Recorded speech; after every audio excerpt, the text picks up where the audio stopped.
తప్ప వేరొకటి లేదు జగత్తులో. అంతటా ఆయన నిండి నిబిడీకృతమైపోయి ఉంటాడు. అందుకే సాకారోపాసనగా పరమశివుని యొక్క 8 మూర్తులను 8 దళముల యందు ఆవాహన చేశాడు పర్వతుడు. ఆవాహన చేసి అష్టదళ పద్మాన్ని ఏర్పాటు చేసి ఆ అష్టదళ పద్మ కర్ణిక యందు పరమశివుడు కూర్చుని ఉన్నట్లుగా భావన చేస్తూ అవి మిగిలినవి 8 ఆయన యొక్క రూపాలుగా భావన చేస్తూ విశేషమైనటువంటి తపస్సు చేశాడు. ఎంత ఘోరమైన తపస్సు చేశాడు అంటే శరీరము ప్రకృతిలో దేనికి ఖేద పడుతుందో ఆ ఖేదాన్ని ప్రయత్నపూర్వకంగా అనుభవించాడు. అంటే శరీర భావనని పరమేశ్వరుని యొక్క భావన యందు విస్మరించాడు. అది మహాత్ములకు ఉండేటటువంటి లక్షణం. అలా శరీరము దేనికి ఖేద పడుతుందో ఆ ఖేదాన్ని శరీరము మనస్సు సంపర్కాన్ని విడిచిపెట్టేస్తాయి. ఈ శరీరము ఇంత బాధపడుతోంది అనేటటువంటి స్ఫురణ దేని చేత పోతుంది అంటే మనసు భగవంతుని యందు లయమైపోయినటువంటి కారణం చేత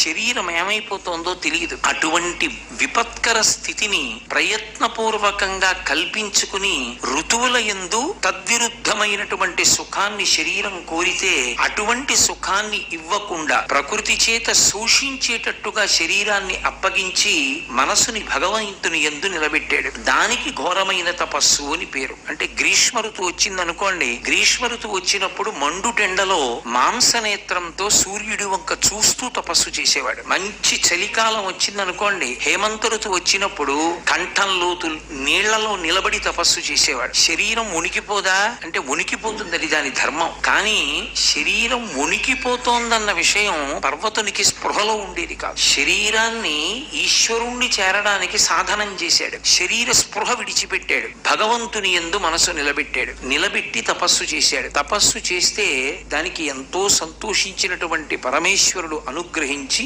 సాక్షాత్కరించాడు. సాక్షాత్కరించి సాకార రూపాన్ని పొంది కన్నుల ఎదుట కనపడ్డాడు. వెంటనే పర్వతుడు లేచి స్తోత్రం చేశాడు. భగవానుడు మెచ్చి నీకేం వరం కావాలి కోరుకోమన్నాడు. సర్వసాధారణంగా శివానుగ్రహం వంటిది లభిస్తే ఏ భక్తుడైనా కోరుకునేది మోక్ష స్థితిని కోరుకుంటాడు. కానీ పర్వతుడు అలా కోరుకోలేదు. ఆయన చాలా విచిత్రమైనటువంటి వరం ఒకటి అడిగాడు. ఆయన అన్నాడు, ఈశ్వర, మీరు 33 కోట్ల మంది దేవతలతో కలిసి నా యొక్క శిరస్సునందు నిలబడాలి. మీరు అలా నిలబడేటప్పుడు యాని యానిచ తీర్థాని, ఎక్కడ త్రిభువనానిచ, 3 భువనముల యందు 3 లోకములలో ఎన్ని తీర్థములు ఉన్నాయో అన్ని తీర్థములు మీ వెంట బయలుదేరి రావాలి. ఆ తీర్థములన్నీ నా తల మీద వెలియాలి. దానితో పాటుగా కొన్ని క్షేత్రములు ఉంటాయి, వాటిలో అన్ని తీర్థములు వస్తాయి, కానీ ఏదో కొద్ది కాలమే వస్తాయి. కపిల తీర్థం ఉంది, వెంకటాచల క్షేత్రానికి